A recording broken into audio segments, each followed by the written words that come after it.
অশান্ত পৃথিবীতে কেউ নেই শান্তিতে, অশান্ত পৃথিবীতে কেউ নেই শান্তিতে। বলকে জ্বালিয়ে দিল দুঃখেরই অনল,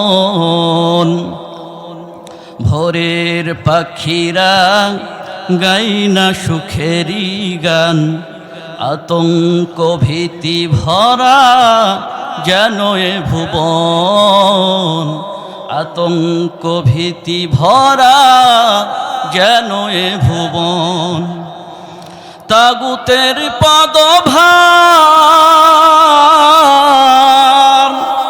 তাগুতের পদভার ধরণী জরাজর। তাগুতের পদভার জরণী ধরা জন, রোগ বেঁকে আছে বলো এমন। অশান্ত পৃথিবীতে কেউ নেই শান্তিতে, বলকে জ্বালিয়ে দিল দুঃখেরই অনল। বর্তমান সময় স্বাধীনতা ৫৪টি বছর অতিবাহিত হচ্ছে, চলছে। রক্ত দিয়ে স্বাধীনতা অর্জন হয়েছে, সে রক্ত এখনো ঝরে না ঝরে না? খুন হয় কি হয় না? এবার আসি, কোরআন দিয়ে আমাদের সমাজ চলে না। কোরআন আছে কোথায়? মসজিদে আর মাদ্রাসায়। কথা বলুন, ঠিক না বেঠিক? মসজিদ আর মাদ্রাসায় কোরআন, মাদ্রাসায় শিখবে, মসজিদে নামাজ পড়বে, আর বিবাহ শাদী হলে বিয়ে পড়াবে, মোহরানা বাকি থাকবে, ঠিক না? যে সময় কোরআনটা নাজিল হয় ওটাকে বলা হয় আয়ামে জাহিলিয়াতের যুগ। কেন?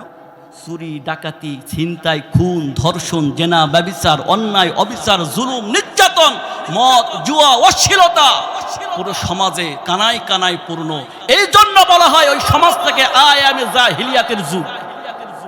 আল্লাহর হাবিব 23 বছরের ব্যবধানে, সকলে মনোযোগী হবেন, 23 বছরের ব্যবধানে আল্লাহর কালাম, আল্লাহর বিধান কোরআন দিয়ে পুরো সমাজটাকে পরিবর্তন করলেন, সকল জাহিলিয়াত দূর করলেন। 23 বছরের ব্যবধানে আমাদের স্বাধীনতা অর্জন করার বয়স কত? কত? 54 বছর। খুন কি আসে না গেছে? ধর্ষণ, রাস্তা দিয়ে হেঁটে যায়, টেনে নিয়ে যে জঙ্গলে ধর্ষণ করে। কথা বলেন না কেন? ভার্সিটি মেয়ে শিক্ষা অর্জন করতে যায়, হাই শিক্ষা ভার্সিটি, ওখানে যে ধর্ষণ। শুধু ওখানে না, 6 বছরের বাচ্চাকে ধর্ষণ করা হয়, 65 বছরের বৃদ্ধা নারীকে ধর্ষণ করে। তো ওই জাহিলিয়াত আর এই জাহিলিয়াত মধ্যে পার্থক্য, ওরা ছিল আয়ামে আর আমরা হলাম ডিজিটাল। কথা বলে না? ওরা ছিল কি আয়ামে আর আমরা হলাম ডিজিটাল। এই ডিজিটাল জাহিলিয়াতকে দূর করতে হলে পৃথিবীর কোনো বিধিবিধান দিয়ে সম্ভব নয়। মানুষের তৈরিকৃত আইন দিয়ে সমাজ চললো, পরিবার চললো, রাষ্ট্র চললো। একটা অন্যায়, খারাপ, মন্দ কাজ আজ পর্যন্ত বন্ধ হলো না। কথা বলুন, ঠিক কি না? দুনিয়ার সকল মানব রচিত মতবাদ আইনগুলো পদ্মা, মেঘনা, যমুনায় ভাসিয়ে দিয়ে এই সমাজকে পরিবর্তন করার লক্ষ্যে আল্লাহর কালাম কোরআন দিয়ে, বিধান দিয়ে এই সংসদ ভবন, পার্লামেন্ট পরিচালনা করা হোক, হাইকোর্ট পরিচালনা করা হোক। আমরা মুসলমান, আল্লাহর গোলাম, পৃথিবীর মানব রচিত কোন মতবাদ মানবো না, মানবো না, মানবো না। সমাধান খুঁজে খুঁজে ক্লান্ত হয়েছ যারা, সমাধান যদি পেতে চাও সব পথ ভুলে গিয়ে কোরআন দেখো খুলে। সমাধান যদি নিতে চাও, ঠিক না ঠিক? সমাধান খুঁজে খুঁজে ক্লান্ত হয়েছ যারা, সমাধান যদি পেতে চাও সব পথ ভুলে গিয়ে কোরআন দেখো খুলে। সমাধান যদি নিতে চাও, অশান্তি যত সব দূর করে দেবে রব, অশান্তি যত সব দূর করে দেবে রব, যদি তুমি মেনে নিতে পারো সমাধান। ঠিক না ঠিক? কোরআন ধরি না বলে, কোরআন পড়ি না বলে, কোরআন মানি না বলে আজ আমরা বঞ্চিত। কোরআন বুঝি না বলে, কোরআন ধরি না বলে, কোরআন মানি না বলে আজ আমরা লাঞ্ছিত। সমাধান খুঁজে খুঁজে ক্লান্ত হয়েছ যারা, সমাধান যদি পেতে চাও সব পথ ভুলে গিয়ে কোরআন দেখো খুলে, সমাধান যদি নিতে চাও। কোরআন নাজিলের 1 নম্বর উদ্দেশ্য, আল্লাহ তাআলা বলেন কিতাবুন আনজালনাহু ইলাইকা লিতুখরিজান নাসা মিনাদ যুলুমাতি ইলান নূর। যতবার কোরআন তেলাওয়াত করব ততবার নাম দিবেন কার? যতবার আল্লাহর নাম নেবেন গুনাহ হবে না সওয়াব হবে? চিৎকার দিয়ে আরেকবার বলি আল্লাহু আকবার। কোরআনের 14 নম্বর সূরা, সূরা ইব্রাহিম 1 নম্বর আয়াত। আল্লাহ বলেন বান্দারে এই কোরআন আমি কেন নাজিল করলাম? 7টি উদ্দেশ্যকে সামনে রেখে কোরআন নাজিল করেছি। কিতাবুন আনজালনাহু ইলাইক, হে রাসূল আপনার উপর কিতাব অবতীর্ণ করলাম, নাজিল করলাম। লিতুখরিজান নাস, যেন এই মানুষগুলোকে মিনাদ যুলুমাতি ইলান নূর, অন্ধকার থেকে আলোর দিকে বের করে নিয়ে আসতে পারেন। অন্ধকার থেকে বের করে আলোর দিকে নিয়ে আসবেন। এই কারণে এটা জুলুমাত শব্দের অর্থ হচ্ছে শিরিক, কুফুর, তাগুত। আর নূর শব্দের অর্থ হচ্ছে ইসলাম। সুবহানাল্লাহ বলবেন না? আপনি মানুষগুলোকে যেন তাগুত থেকে, শিরিক থেকে, কুফুর থেকে বের করে নিয়ে আসতে পারেন ইসলামের পথে, আমার রাস্তায়। ইসলামের রাস্তা কার রাস্তা? ইসলামের রাস্তা আল্লাহর রাস্তা। কোরআন নাজিলের 2 নম্বর উদ্দেশ্য, আল্লাহ তাআলা বলেন কাযালিকা ইউবাইয়িনুল্লাহু লাকুম আয়াতিহি লাআল্লাকুম তাহতাদুন। কোরআনের 3 নম্বর সূরা, সূরা আল ইমরান আয়াত নম্বর 103। আল্লাহ তাআলা বলেন কাযালিকা ইউবাইয়িনুল্লাহু লাকুম আয়াতি, তোমাদের জন্য আমার আয়াত সুস্পষ্ট করে বর্ণনা করেছি। লাআল্লাকুম তাহতাদুন, যেন হেদায়েত পেতে তোমাদের কষ্ট না হয়। চিৎকার দিয়ে বলি সুবহানাল্লাহ। পৃথিবীতে যত কিতাব আছে শ্রেষ্ঠতম কিতাব হেদায়েতের জন্য আল কোরআন। নাম কি? আল কোরআন। কোরআন নাজিলের 3 নম্বর উদ্দেশ্য হচ্ছে, আল্লাহ বলেন শাহরু রমাদানাল্লাযী উনজিলা ফীহিল কুরআন হুদাল লিন্নাসি ওয়া বায়্যিনাতিন মিনাল হুদা ওয়াল ফুরকান।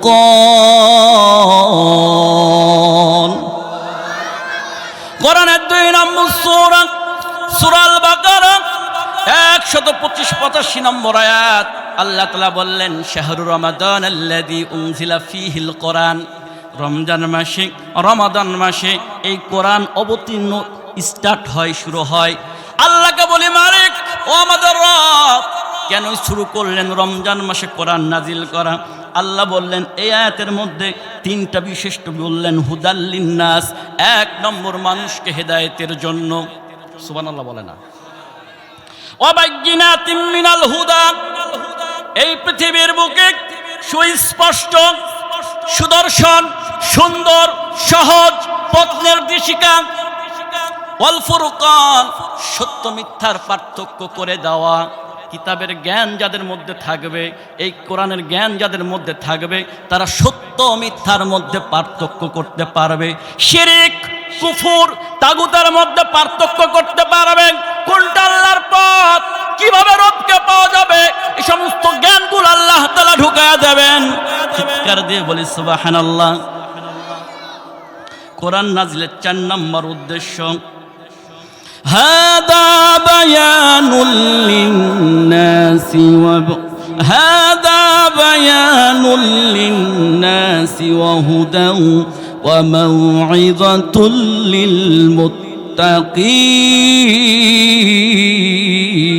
للمتقين কোরআনের ৩ নম্বর সূরা সূরা আল ইমরান ১৩৮ নম্বর আয়াত আল্লাহ তাআলা কত সুন্দর করে বললেন হাদা বায়ানুল লিন্নাস যত বক্তব্য যত ওয়াজ যত নসিহত মানুষের জন্য আমি আল্লাহ তাআলা করে দিলাম কিসের মধ্যে সবাই একসঙ্গে বলতে হবে কিসের মধ্যে ওয়াহুদাম ওয়া মাউইযাতুল লিল মুত্তাকিন পৃথিবীতে যারা মুত্তাকি হবে তারা এই পথ নির্দেশিকা মানবে এই উপদেশ মানবে এই নসিহত মানবে একটা কথা মনে রাখবেন কোরআনের উপদেশ সবাই মানতে পারবে না কথা বলে না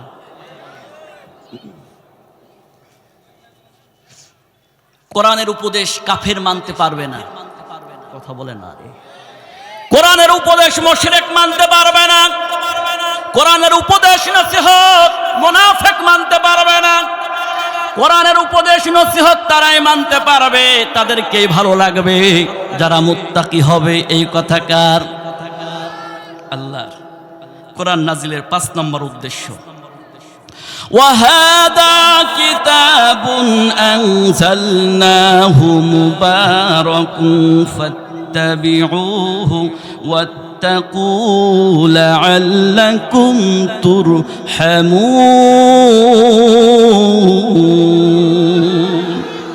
কোরআনের ৬ নম্বর সূরা সূরা আনআম ১৫৫ নম্বর আয়াত ওয়াহাদা কিতাবুন আনজালনা একটি কিতাব আমি অবতীর্ণ করেছি কিতাব কয়টি আর একটু জোরে বলেন কয়টি একটি কিতাব অবতীর্ণ করেছি মুবারাকুন ফাত্তাবিউ যারা এই কিতাব অনুসরণ করবে আমি আল্লাহ তাআলা বলেন আল্লাহ বলেন আমি আল্লাহ বলি আমি আল্লাহ পাক তাদেরকে বরকত দান করব ব্যক্তি জীবনে কোরআন মানবে ব্যক্তি জীবনটা বরকতময় হবে পরিবার জীবনে যারাই কোরআনের অনুসরণ করবে পরিবারটা বরকতময় হবে সমাজ জীবনে যারাই কোরআনের অনুসরণ করবে সেই সমাজটা বরকতময় হবে যে রাষ্ট্রটা কোরআন দিয়ে অনুসরণ হবে কোরআন দিয়ে বিচার ফয়সালা হবে কোরআন দিয়ে পরিচালিত হবে সেই রাষ্ট্রের মধ্যে আমি আল্লাহ তাআলা বরকত দান করব আপনাদের কাছে প্রশ্ন আমাদের দেশে 85% মুসলমান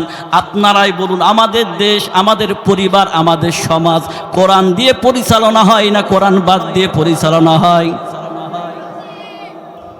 সমাজে যদি শান্তি পেতে চাও ইয়া আইয়ুহান নাস ক্বাদ জাআকুম বুরহানুম মির রাব্বিকুম চিৎকার দিয়ে বলি আল্লাহু আকবার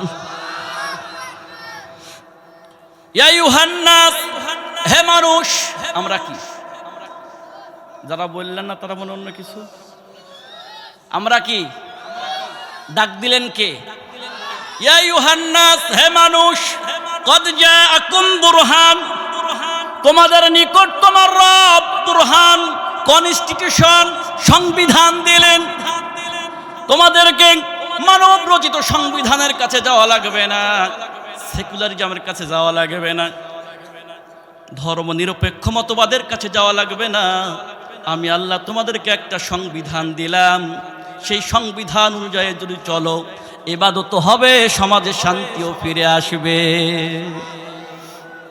এই কোরআন নাজিল করেছেন সংবিধান সমাজ চালানোর জন্য রাষ্ট্র চালানোর জন্য রাজনীতি অর্থনীতি শিক্ষানীতি চালানোর জন্য আর এই কোরআন বাদ দিয়ে শুধু আমরা মাদ্রাসায় শিখি আর মসজিদে পড়ি রমজান মাসে খতম তারাবি এখানেই শেষ কথা ঠিক না ঠিক প্রিয় ভাইরা আমার কিছু কিছু মানুষ বলে কোরআন কোরআনের জায়গায় থাকবে রাজনীতি রাজনীতির জায়গায় থাকবে কোরআন কোরআনের জায়গায় থাকবে অর্থনীতি অর্থনীতির জায়গায় থাকবে ইসলাম ইসলামের জায়গায় থাকবে রাজনীতি রাজনীতির জায়গায় থাকবে এরকম ভালো ভালো কথা বলে না কথা কয় না ভালো ভালো কথা বলে না আমার রাসূল সবচাইতে উত্তম আদর্শের রাজনীতি শিখিয়েছেন আমাদের নবী রাষ্ট্রপতি ছিলেন বিচারপতি ছিলেন সুন্দরভাবে সাবলীলভাবে কিভাবে একটি নেতা নেতৃত্ব দিবে তার পুরো গুণাবলী আল্লাহ তাআলা তাআলা রাসূলের মাধ্যমে শিক্ষা দিয়েছেন। সুবহানাল্লাহ বলে না? আবু বকর সিদ্দিক তিনি ছিলেন রাষ্ট্রপ্রধান, বিচার প্রধান, সমাজ চালিয়েছেন। হযরত ওমর সূক্ষ্ম সমাজ চালিয়েছেন কোরআন দিয়ে। হযরত ওসমান সুন্দরভাবে রাজনীতি শিক্ষা দিয়েছেন। হযরত আলী রাজনীতি শিক্ষা দিয়েছেন। ওমর ইবনে আব্দুল আজিজ কেমন করে সমাজ থেকে দারিদ্রতা দূর হবে সকল বিষয়গুলো তিনি শিক্ষা দিয়েছেন। আর ওনারা বলে ইসলামের রাজনীতি নাই। কি কথা বলেন না কেন?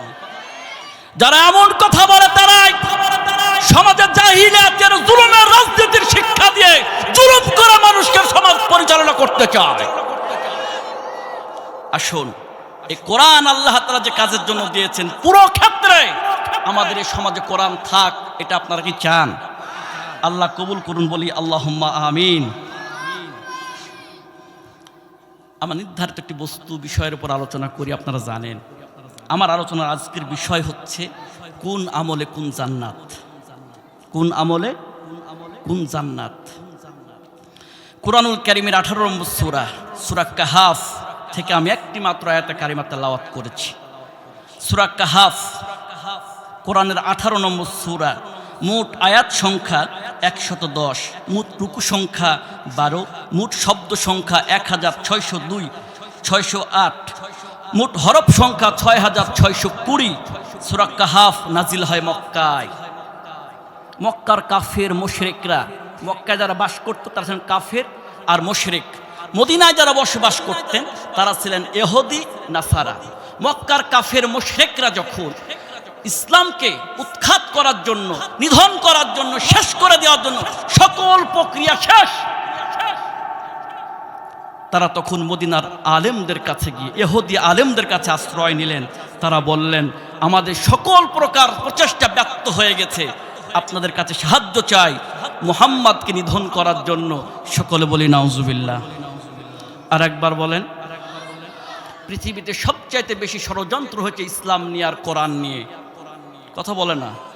নিধন করে দাও, শেষ করে দাও, সকল প্রকার প্রক্রিয়া শেষ।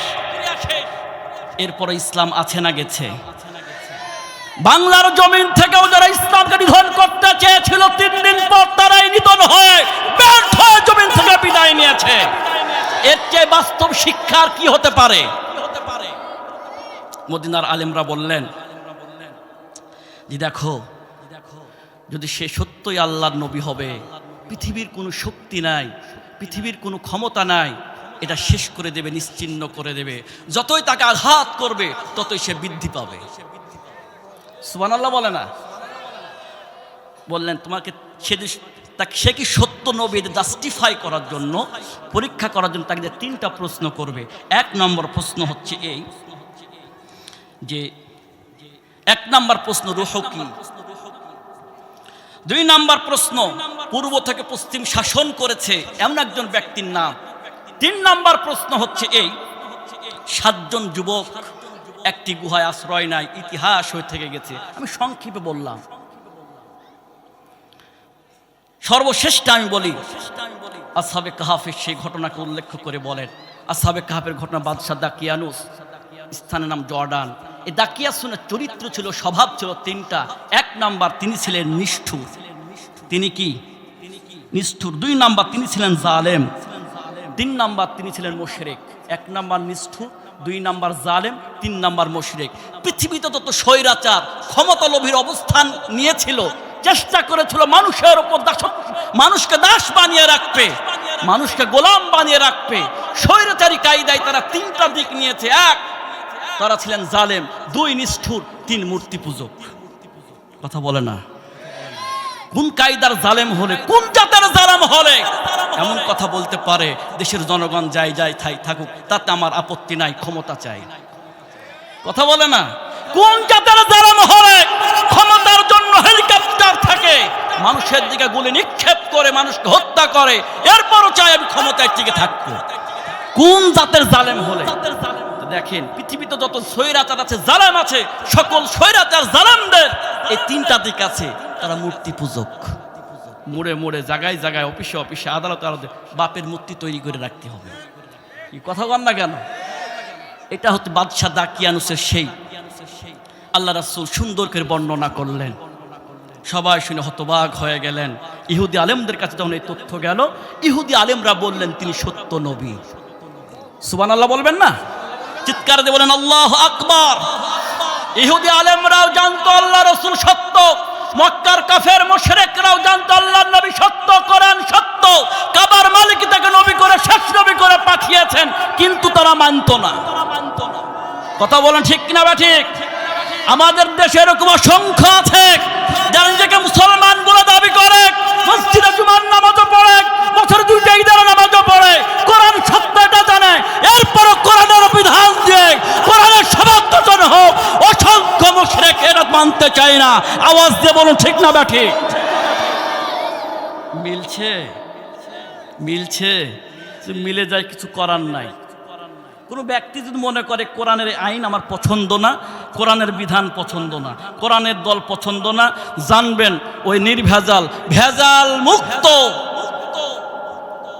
মুশরিক মুনাফিক। কথা ঠিক না বে ঠিক?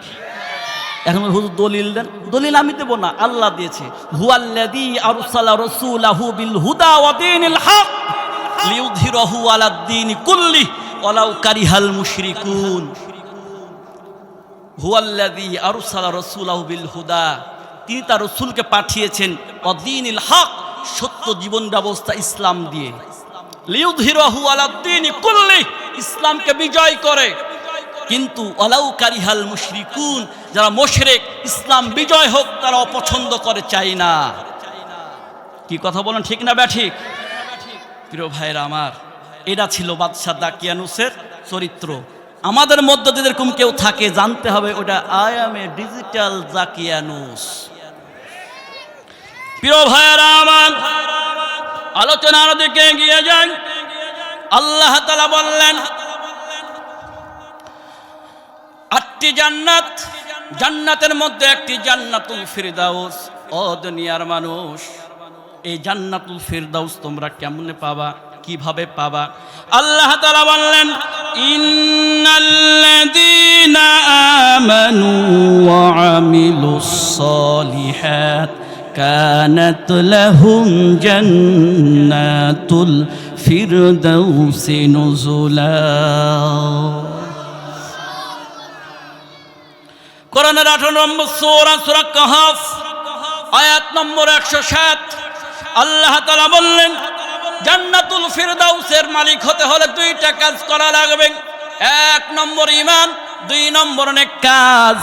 ঈমানটা কেমন হওয়া লাগবে? ঈমান 1 নম্বর ঈমান হতে হবে পরিশুদ্ধ, পবিত্র। সুবহানাল্লাহ বলেন। পরিশুদ্ধ, পবিত্র। ঈমানের সঙ্গে তাগুত যুক্ত রাখা যাবে না, ঈমানের সঙ্গে কুফর যুক্ত রাখা যাবে না, ঈমানের সঙ্গে তাগুত যুক্ত করা যাবে না। আল্লাহ তাআলা শর্তই দিয়ে দিলেন, খাঁটি ঈমান আনতে হলে, ঈমান আনয়ন করতে হলে ফামান ইয়াকফুর বিত-তাগুত ওয়া ইউমিন বিল্লাহ। চিৎকার দিয়ে বলে আল্লাহু আকবার। ঈমানের সঙ্গে আগে তাগুত ছাড়ো, এরপর ঈমান আনো। এইদিকে তাকান, আবার এদিকে লক্ষ্য করুন। খুব ঘটনা, খুব গঠনমূলক কথা এটা। বাংলাদেশের মানুষের ঈমানের সবচাইতে বড় সমস্যা কি সমস্যা দেখুন এবার। ঈমানের সঙ্গে তাগুত যুক্ত। একটা উদাহরণ, ফার্স্ট দুধ, এক গ্লাস দুধ, এই দুধের হাফ গ্লাস যদি ফালাইয়া দেন, হাফ গ্লাস দুধ আর অর্ধেক যদি মদ ঢেলে দেন, হালাল না হারাম? কিছু কিছু মানুষ কিছু বললো না, চুপ থাকলো। হালাল না হারাম? হারাম। কেন হারাম? মদ হারাম, মদ দুধের সাথে যুক্ত হয়েছে। ঠিক তেমনই আপনার ঈমানের সঙ্গে যদি কুফর যুক্ত হয়, শিরিক যুক্ত হয়, তাগুত যুক্ত হয়, জানতে হবে আপনার ঈমান নষ্ট হয়ে গেছে। এমন ঈমান আল্লাহ নেবে না। কথা ঠিক আছে কিনা কোন? যাদের ঈমানের, তার যাদের মধ্যে জাতীয়তাবাদীতে বিশ্বাসী রয়েছে, তার ঈমান নাই। যাদের মধ্যে সমাজতন্ত্র বিশ্বাস আছে, রয়েছে, তাদের সাথে যুক্ত আছে, তাদের ঈমান নাই। যারা ধর্ম নিরপেক্ষতা মতবাদে বিশ্বাসী থাকবে, তাদের সাথে যুক্ত থাকবে, তাদের ঈমান নাই। কারণ এগুলো সব মানব রচিত, সবগুলো তাগুত। কি কথা বুঝতে পারছেন তো? ইমানদার মুসলমান কখনো সমাজতন্ত্র বিশ্বাস করতে পারবে না, করলে ইমান থাকবে না। ইমানদার মুসলমান কখনো জাতীয়তাবাদীতে বিশ্বাস করতে পারবে না, করলে ইমান থাকবে না। ইমানদার মুসলমান কখনো সেকুলারিজম বিশ্বাস করতে পারবে না, করলে ইমান থাকবে না। আল্লাহ বলে এমন ইমান আমি আল্লাহ গ্রহণ করব না। আর একটা উদাহরণ দিই, হুজুর জাতীয়তাবাদী করলাম তো কি হলো, কমিউনিস্ট করলাম তো কি হলো, সেকুলারিজম করলাম তো কি হলো, আমার নামাজ ঠিক আছে, হজ ঠিক আছে, রোজা ঠিক আছে, দান ঠিক আছে, ইবাদত কবুল হবে না মানে? এটা একটা প্লেট, এদিকে তাকান এবার।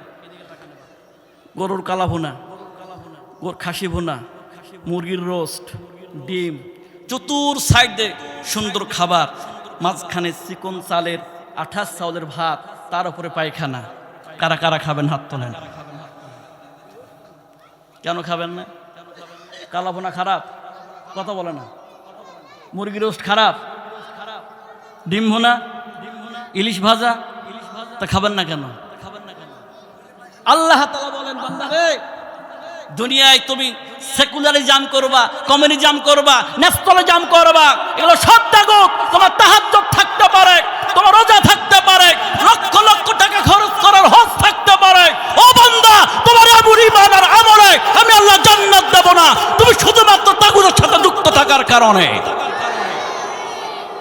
এই জন্য বলি, দুনিয়ার জীবন শেষ নয়, দুনিয়ার জীবনে পরে আরেকটি জীবন আছে, তার নাম আখিরাত। সে আখিরাতে জান্নাত পেতে হলে মানব রচিত মতবাদ আপনাকে ছাড়া রাখবে।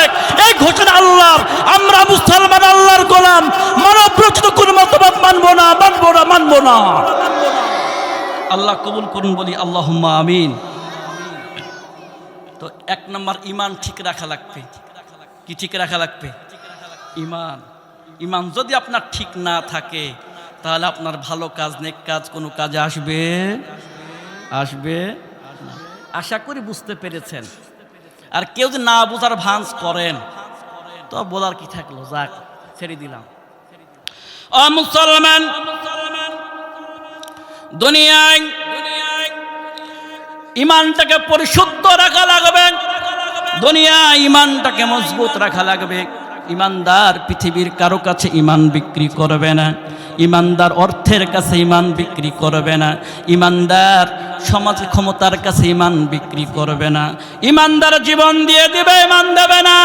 ইতিহাস এটা বলে, ঠিক কি না? ছোট্ট একটা ঘটনা আপনারা যদি জানেন, এরপর বলি।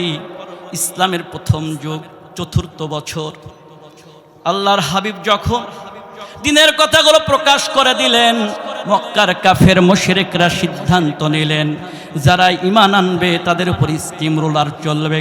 সকলে লক্ষ্য করুন, নবীজির সাহাবীরা ঈমানের জন্য কত কষ্ট করেছেন, কত ধৈর্য ধারণ করেছেন। মক্কার 3 জন জাতীয় নেতা, 1 নম্বর আবু জেহেল, 2 নম্বর আবু লাহাব, 3 নম্বর উতবা, এই 3 জন মিলে সিদ্ধান্ত নিলেন, মক্কায় যে পরিবারটা ইসলামের ঈমান আনয়ন করেছে, তার উপর দুর্বিষহ নির্যাতন যদি চালায়, তাহলে সে তারা ঈমান ছেড়ে দেবে, ঈমানের দিকেও ধাবিত হবে না। ইয়াসারের পরিবার, ইয়াসারের স্ত্রীর নাম হযরত ইয়াসার রাদিয়াল্লাহু তাআলার স্ত্রীর নাম হযরত সুমাইয়া রাদিয়াল্লাহু তাআলা আনহা। তার একটি মাত্র সন্তান নাম আম্মার রাদিয়াল্লাহু তাআলা আনহু। 3 জন ব্যক্তিকে মক্কার প্রান্তরে টেনে নিয়ে আসা হলো। হযরত আম্মারকে আঘাত করতে করতে অজ্ঞান করে দিলেন, সেন্সলেস করে দিলেন, জমিনের মধ্যে পড়ে আছে। অপরদিকে হযরত সুমাইয়াকে 2টি হাত 2 দিকে বেঁধে রেখেছে। অপরদিকে হযরত ইয়াসার রাদিয়াল্লাহু তাআলা আনহুকে 2টি উটের সঙ্গে 2টি পা বেঁধে রেখেছেন। এবার বলে আবু জেহেল বলে, শোনো ইয়াসার, ঈমান যদি না ছাড়ো, তাহলে তোমাকে পৃথিবীর সবচেয়ে নিষ্ঠুরভাবে হত্যা করা হবে। ইয়াসার বললেন, কাঁপা কাঁপা কণ্ঠে বললেন, ও আবু জেহেল, দুনিয়ার সামান্য ক্ষমতা তোমার রয়েছে, এই জন্য হত্যার ভয় দেখিয়ে আমি ইয়াসারের ঈমান তুমি শেষ করতে পারবে না। ইমান বর্জন করাতে পারবে না। অপ্রিয় ভাইয়েরা লক্ষ্য করুন, দুইটি উট দুই দিকে চিরতে চিরতে দুইটাখানা করে ফেললেন। হযরত ইয়াসারকে শহীদ করে দিলেন। হযরত সুমাইয়া রাদিয়াল্লাহু তাআলা আনহার তল পেটাঘাত করে, বর্ষার আঘাত করে শহীদ করে দিলেন। ইমান থেকে সরাতে পারলেন না। ও প্রিয় ভাইরা আমার, ইমানের জন্য তারা কত কষ্ট করেছে, শাহাদাত বরণ করেছে। জাহিলিয়াতের জালেমদের সকল নির্যাতন কষ্ট, সকল প্রকার নির্যাতন কষ্ট হার মেরেছে, পরাজিত হয়েছে। ইমান থেকে তাদেরকে দূরে সরাতে পারে নাই।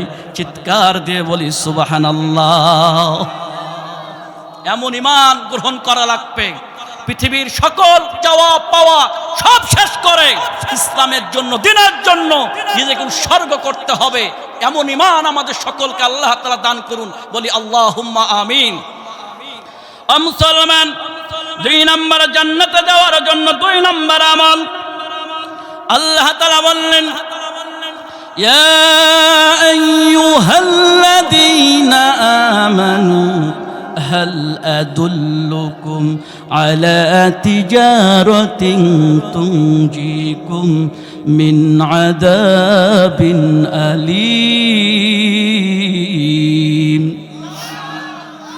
تؤمنون بالله ورسوله وتجاهدون في سبيل الله بأموالكم وأنفسكم ذلكم خير لكم إن كنتم تعلمون। কোরআনের 61 নম্বর সূরা সাফ আয়াত নম্বর 10 থেকে 12। সকলে মনোযোগী হবেন। আল্লাহ তাআলা বলেন, ইয়া আইয়ুহাল্লাযীনা আমানু, হে ঈমানদারগণ, হাল আদুল্লুকুম আলা তিজারাত, তোমাদেরকে কি আমি এমন একটা ব্যবসার কথা শিখিয়ে দেব, তুনজিকুম মিন আযাবিন আলিম, জাহান্নামের কঠিন আযাব, শাস্তিদায়ক আযাব থেকে তোমাদেরকে রক্ষা করবে আর জান্নাতের মালিক বানাবে। তুমিনুনা বিল্লাহি ওয়া রাসূলিহি, আল্লাহ আর রাসূলের প্রতি ঈমান আনয়ন করো। অতুজাহিদুনা ফি সাবিলিল্লাহ, আল্লাহর রাস্তায় জিহাদ করো। বিআমওয়ালিকুম, মাল দ্বারা, ওয়া আনফুসিকুম, জান দ্বারা। সুবহানাল্লাহ বলি। তার মানে তসবিহ টিপে জান্নাত পাওয়া যাবে। জিহাদ, জিহাদ শব্দের আবেদনিক অর্থ হচ্ছে, বিরক্ত হচ্ছেন, খারাপ লাগছে? জিহাদ শব্দের আবেদনিক অর্থ হচ্ছে কোনো জিনিসকে, বিষয়কে প্রতিষ্ঠা করা। আর এখানে তুজাহিদুনা ফি সাবিলিল্লাহ, আল্লাহর রাস্তায় আল্লাহর দ্বীন কায়েমের জন্য প্রচেষ্টা করা। সুবহানাল্লাহ বলবেন না? পৃথিবীর তাগুত শক্তিরা, কাফেররা, মুশরিকেরা, ইহুদিরা এর জিহাদকে জঙ্গি বানিয়েছে, কিন্তু না না, তারা তো বোঝে না জিহাদ কি জিনিস। জিহাদ হচ্ছে 3 প্রকার। 1, শয়তানের বিরুদ্ধে জিহাদ। 2 নম্বর জিহাদ হচ্ছে নফসের বিরুদ্ধে। নফস কি? নফস বলে বিশাল বালাখানা বিল্ডিং, এটা করা লাগবে। মানে যে নফস মানুষকে সব সময় পাপের দিকে উৎসাহী করে, এই নফসের বিরুদ্ধে জিহাদ। 3 নম্বর জিহাদ হচ্ছে আল্লাহর জমিন, আল্লাহর দ্বীন কায়েমের জন্য তাগুতের বিরুদ্ধে সংগ্রাম করা, লড়াই করা, প্রচেষ্টা চালানো, এর নাম জিহাদ। এর নাম কি? জিহাদ। সাহাবীরা জিহাদ করার জন্য সব সময় সজাগ থাকতেন, সচেতন থাকতেন, কখন জিহাদের ডাক আসবে, কখন বাতিলের সঙ্গে লড়তে হবে, সার্বক্ষণিক সব সময় তারা প্রস্তুত থাকতেন। সুবহানাল্লাহ বলবেন না? ছোট্ট একটি ঘটনা, 8ম হিজরিতে মুতার যুদ্ধ। 2 লক্ষ কাফের খ্রিস্টান সৈনিক যুদ্ধের জন্য অস্ত্র সহকারে সরঞ্জাম নিয়ে বের হয়ে এসেছেন। আল্লাহর হাবিব মাত্র 3000 সৈন্য নির্বাচন করলেন। এই যুদ্ধে আল্লাহ রাসূল 3000 সোলজারকে সামনে বসালেন। মনোযোগী হবেন। 3000 সোলজারকে সামনে বসালেন। সেনাপতির নাম ঘোষণা হচ্ছে। 1 নম্বর সেনাপতি রাসূল নবীজির পালক পুত্র যায়েদ ইবনে হারেস। 2 নম্বর সেনাপতি জাফর ইবনে আবি তালিব রাদিয়াল্লাহু তাআলা আনহু, 3 নম্বর সেনাপতি আব্দুল্লাহ ইবনে রাওয়াহা রাদিয়াল্লাহু তাআলা আনহু। নবীজি বললেন, ও আমার সাহাবীরা যাও, এই 3 জন সাহাবী সহ তোমরা সকলে গিয়ে নিজ নিজ পরিবারের কাছ থেকে বিদায় নিয়ে আসো। এই লড়াই বড় একটি লড়াই হবে, এই সংগ্রাম বড় একটি সংগ্রাম হবে। মাত্র মুসলিম সংখ্যা 3000 আর কাফের সৈন্য সংখ্যা 2 লক্ষ। 3000 বেশি না 2 লক্ষ বেশি? পৃথিবীতে কখনো ইমান দিয়ে, কখনো সংখ্যা দিয়ে ইসলামের বিপ্লব বিজয় আসে নাই। ইসলামের বিজয় আর বিপ্লব এসেছে ইবাদের মাধ্যমে, ইমানের মাধ্যমে। যায়েদ ইবনে হারিসকে মুনাফিকরা ভয় দেখাতে লাগলেন, যায়েদ তুমি তো পালক পুত্র, এই যুদ্ধে যাও না, মাত্র 3000 মুসলিম সংখ্যা, অপরদিকে কাফের সংখ্যা, খ্রিস্টানদের সোলজার 2 লক্ষ, যাও না। হযরত যায়েদ রাদিয়াল্লাহু তাআলা আনহু বললেন, মুসলিম ইমানদার কখনো শাহাদাতকে ভয় পায় না, শাহাদাতকে বুক পকেটে নিয়ে ঘুরে কখন আল্লাহর জমিন, আল্লাহর জন্য প্রয়োজন সঙ্গে সঙ্গে দিয়ে দেয়। সুবহানাল্লাহ বলেন। জাফর ইবনে আবু তালেব বাড়ি চলে গেলেন, স্ত্রীকে ডাক দিলেন, 2 সন্তানকে পাশে বসালেন, উরুর উপর বসায়া মাথায় হাতখানা নাড়ে আর বলে, স্ত্রী আমার, এই দুনিয়া মুসাফির খানা, এই দুনিয়া থেকে আমাদের সকলকে বিদায় নিতে হবে। আমি যে রাস্তায় যাব তুমি আমার সন্তানদেরকে সেই রাস্তার জন্য প্রস্তুত করে রাখবে। আল্লাহর হাবিব মুতার যুদ্ধের জন্য ঘোষণা দিয়ে দিয়েছেন, আমি সেই যুদ্ধের 2 নম্বর সেনাপতি, তুমি আমাকে বিদায় দিয়ে দাও। সঙ্গে সঙ্গে স্ত্রীর হাত উঠালেন, আল্লাহ আমার স্বামীকে জিহাদের ময়দান থেকে গাজী বানায়া ঘরে ফিরে নিয়ে আসুন। হযরত আবু জাফর ইবনে আবু তালিব রাদিয়াল্লাহু তাআলা আনহু তরবারিখানার খাপ খুললেন, উল্টা পিঠের মৃত আঘাত করে বললেন, স্ত্রী আমার, মিছামিছি দোয়া করবে না। একটি যুদ্ধের একটা সেনাপতি থাকে, কিন্তু এই যুদ্ধের সেনাপতি 3 জন, তার 2 নম্বরে আমি, আমার আগে একজন আছে, পরে আর একজন আছে, অর্থাৎ আমি শাহাদাত বরণ করব, এর মধ্যে কোনো সন্দেহ নাই। সন্তানদেরকে রেখে, স্ত্রীকে রেখে দিন বিজয়ের জন্য কাফেরদের সঙ্গে লড়াই করবে, এই জন্য ঘর থেকে বের হয়ে গেলেন। স্ত্রী আর সন্তানগুলো জমিনের মধ্যে পড়ে পড়ে কাদা আরম্ভ করলেন। পিছনের দিকে একবার তাকায়া দেখলেন না, আর একবার বলা যাবে কি সুবহানাল্লাহ। আব্দুল্লাহ ইবনে রাওয়াহা 3 নম্বর সেনাপতি, তিনি বাড়ি গেলেন। দুপুরবেলায় বিবাহ সম্পন্ন হয়েছে, দুপুরবেলায় বিবাহ সম্পন্ন হয়েছে। মাগরিবের একটু আগে গিয়ে বলে, স্ত্রী আমার, আজকে আপনার সঙ্গে বিবাহ সম্পন্ন হয়েছে, আপনার কোনো হক আমি আদায় করতে পারি নাই, ক্ষমা করবেন। আমার আল্লাহর হাবিব জিহাদের জন্য 3য় সেনাপতি নিযুক্ত করেছেন। এই যুদ্ধে আমি শাহাদাত বরণ করব, শাহাদাতের সুগন্ধি আমি পাচ্ছি, আপনি আমাকে বিদায় দিন। স্ত্রী লক্ষ্য করে বললেন, স্বামী আমার, আপনি কেমন দেখতে আমি জানি না, একটু ঘরের মধ্যে আসুন, প্রেম আলিঙ্গন করব না, শুধু আপনার চেহারাখানা একবার দেখব, যেন হাসরের ময়দানে আমি আপনাকে চিনতে পারি। হযরত আব্দুল্লাহ ইবনে রাওয়াহা রাদিয়াল্লাহু তাআলা আনহু বললেন, ও স্ত্রী আমার, আপনি যদি ধৈর্য ধারণ করতে পারেন, যদি ধৈর্য ধারণ করতে পারেন, আমাকে চিনানো লাগবে না, হাসরের ময়দানে আল্লাহ আপনার সঙ্গে আমার সাক্ষাৎ করায়া দেবে। 3 জন সেনাপতি চলে গেলেন। 3000 সৈন্য নিয়ে খ্রিস্টান সৈন্যদের সঙ্গে জিহাদ শুরু হয়ে গেল, লড়াই শুরু হয়ে গেল। যায়েদ ইবনে হারিস শাহাদাত বরণ করলেন। জিহাদের পতাকা নিশান হযরত আব্দুল্লাহ ইবনে জাফর রাদিয়াল্লাহু তাআলা আনহুর হাতে চলে আসলো। ডান হাতে নিলেন, ডান হাত কেটে দিলেন, বাম হাতে নিলেন, বাম হাতের পতাকা কেটে দিলেন, দুই পা দিয়ে পতাকাকে ধরলেন, দুই পা কেটে দিলেন, মুখ দিয়ে জমিনের মধ্যে মুখখানা পড়ে আছে, মুখখানা দিয়ে নিশানা ধরে আছেন। এমন সময় আর একজন কাফের এসেন, গদ্দানে আঘাত করলেন, দেহ থেকে মাথা কানা বিচ্ছিন্ন হয়ে গেল। আব্দুল্লাহ ইবনে রাওয়াহা দূর থেকে লক্ষ্য করে দেখলেন, যিনি পতাকা ধরে আছেন তিনি দাঁড়ানো নাই, বসাও নাই, দেখেন একজন ব্যক্তি শুয়ে শুয়ে ধরে আছেন। আব্দুল্লাহ ইবনে রাওয়াহা চলে আসলেন দৌড় দিয়ে, জিহাদের পতাকা নেবেন হাতে, আর সরাতে পারে না। জাফর ইবনে আবু তালিবকে বললেন, আমি আব্দুল্লাহ ইবনে রাওয়াহা, ও মুসলমান। চতুর্থ নম্বর খালিদ ইবনে ওয়ালিদ রাদিয়াল্লাহু তাআলা আনহু এই যুদ্ধের ময়দানে 8খানা তরবারি ভেঙে বিজয় অর্জন করেছেন। খ্রিস্টান সংখ্যা ছিল মাত্র 2 লক্ষ, মুসলিম সংখ্যা ছিল মাত্র 3000।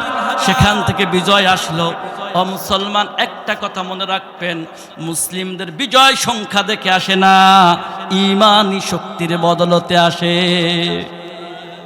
ঠিক না ঠিক? ও বাংলাদেশের মুসলমান, সকল নওজোয়ান যুবকদেরকে বলি, ইসলাম প্রতিষ্ঠার জন্য, দিন কায়েমের জন্য, আল কোরআনকে সংসদে নেবার জন্য যদি স্ত্রীকে বিধবা করতে হয়, সন্তানগুলোকে এতিম করতে হয়, পৃথিবীর সকল মায়া ত্যাগ করে কারা কারা বৈধ থাকতে রাজি? তো হাত তুলে আল্লাহকে দেখান।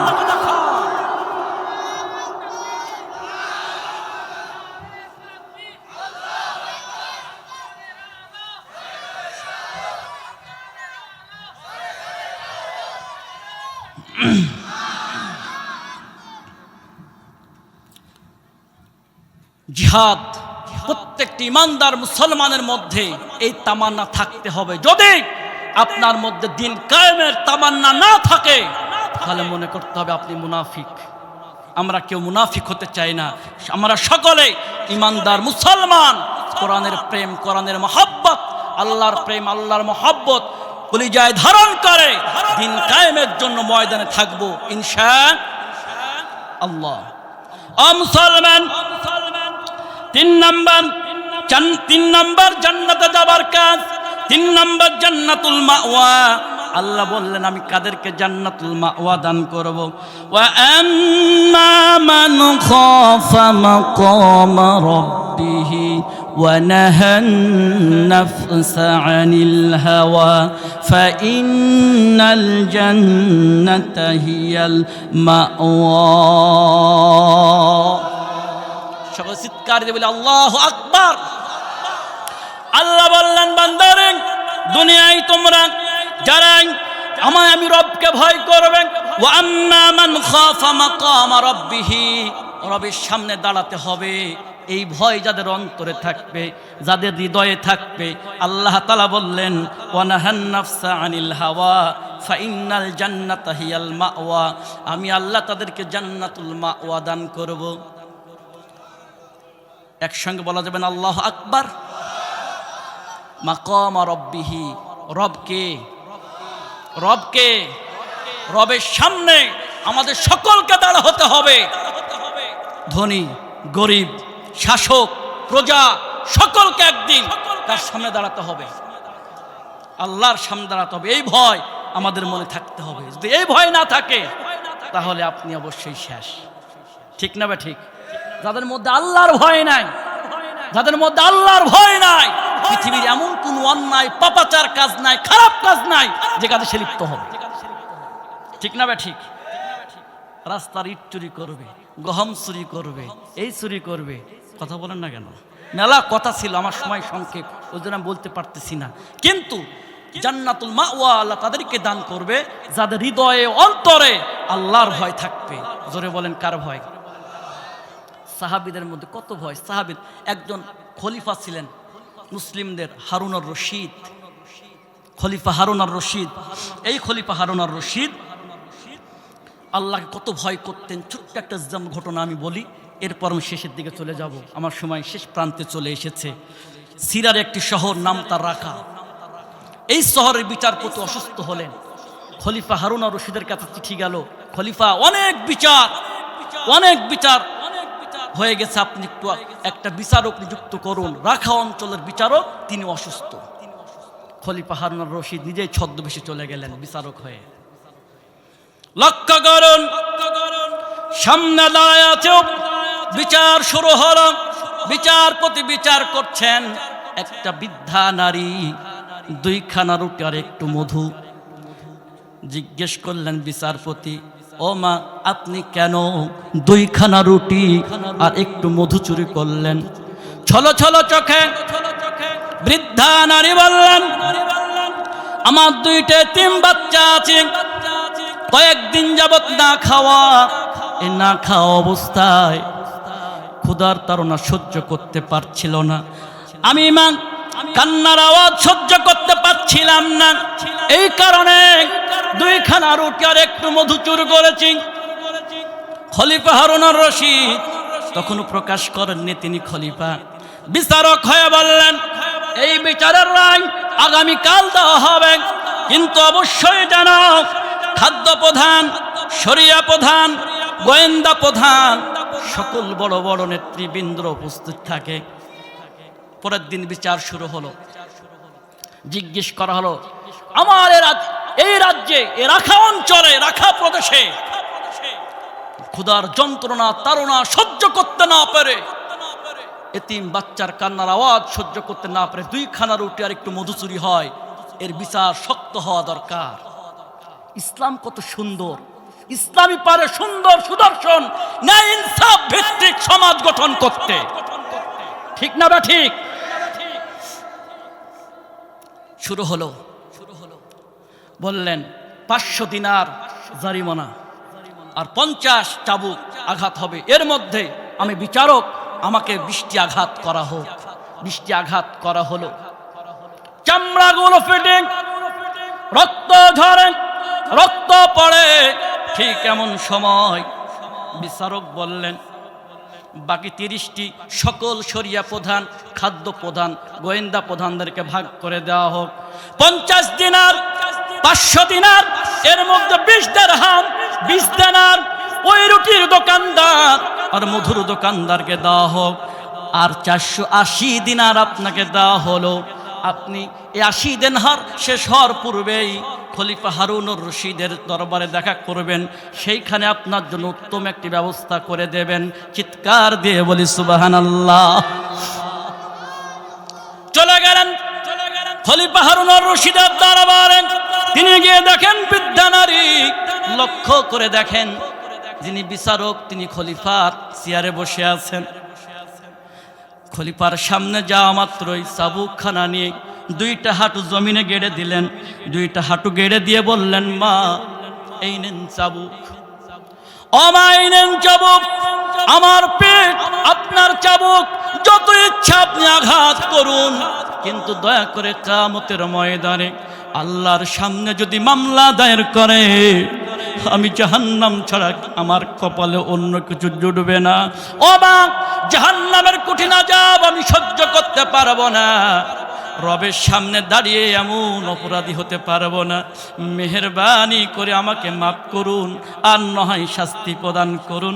চিৎকার দিয়ে বলা যাবে কি আল্লাহু আকবার।